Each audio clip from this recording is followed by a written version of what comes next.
One winter morning, while I was returning home from Rajasthan, I was lucky to be there by dawn. I learned later that the village had been awarded India's best tourist destination in 2024. This film you are watching is not about the award, nor am I a blogger. Those brief 25 minutes of my visit were purely coincidental. I stumbled onto one of the main streets of Devmali around 7:05 a.m., an iPhone in my hand and no plan. What I witnessed, what I was allowed to witness and capture, was something you can't script, can't stage, and can't recreate. The living pulse of rural India in its most natural, unguarded hour. It is about the life of the people who live here. The shepherd woman I captured, commanding those few animals with just 2 long sticks and a sharp voice, the young farmer loading grain sacks in the cold, the children whose laughter cuts through winter silence like bells. The film begins in afternoon light, deliberate and disorienting, following a herder woman who could be your mother or grandmother, another routine of daily life. She is nearly 50, moving like water over stone. She breaks from the highway onto footpaths most of us would stumble on, ascending steep rises with sheep, cows, and lambs trailing behind her like a living constellation. She calls out to her mate far away, hundreds of yards across the land. Her shrill, sharp voice, coded beyond words, carried through vocal commands and answered by bells. She exits the frame with a single backward glance that says, "I see you seeing me." She doesn't look at the camera. She doesn't need to. Her authority is absolute. This is labor as liturgy, movement as language. At dawn, the narrative resets. Winter light touches the edge of a dusky lake. A culvert rests cold in the foreground, and the Devmali temple, white, austere, almost floating, holds the hilltop like a prayer. It is 7:05 a.m., and the village is waking up. I am there, handheld iPhone, no gimbal, no crew, just solo, just watching. What happens next unfolds like a single breath. A young man prepares for market. His sibling hands him a phone, which he pockets, while his wife adds a spade and a few plastic bowls. Children hover, curious but unbothered by my presence. He walks back, leads the ox, ties rope, fastens the cart. His wife climbs aboard as he throws in a cloth lunch bag and mounts the cart in motion, one fluid gesture learned over a lifetime.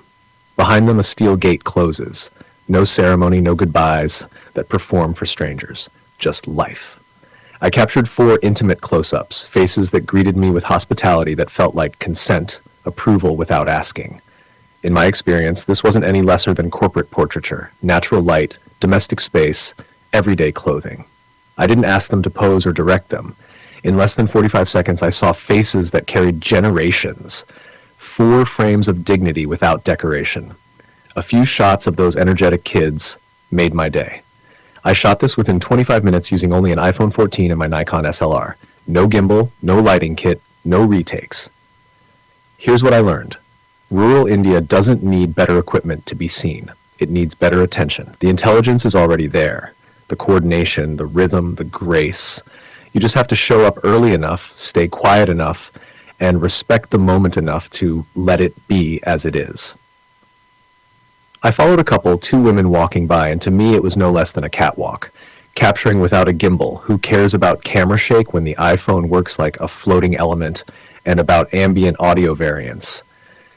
In my experience, we don't need to tweak much in Premiere Pro. This footage isn't meant for a viral YouTube audience or any cinematic Premiere screen. No disclaimer, no apology is necessary. This film is what it is, an observational exercise casually made, without preparation, relying on urgency and presence instead of polish. If anyone is here for 4K perfection, there are hundreds of channels out there. If you're here to see people, unscripted, unfiltered, undirected, then stay. This is field-based cinema. This is what documentary looks like when you're moving fast, learning hard, and refusing to wait until everything is ready. No one asked for this film. Devmali didn't know I was coming. They were just living, and they let me witness it. That generosity, that openness, that extraordinary energy, especially from the children, is what this film is really about. It would be mean of me not to thank the families and children of Devmali for their hospitality and kind.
Studio 56, Ashok Vedikar, established 2018, Durban, South Africa. Operating location, Mumbai, India.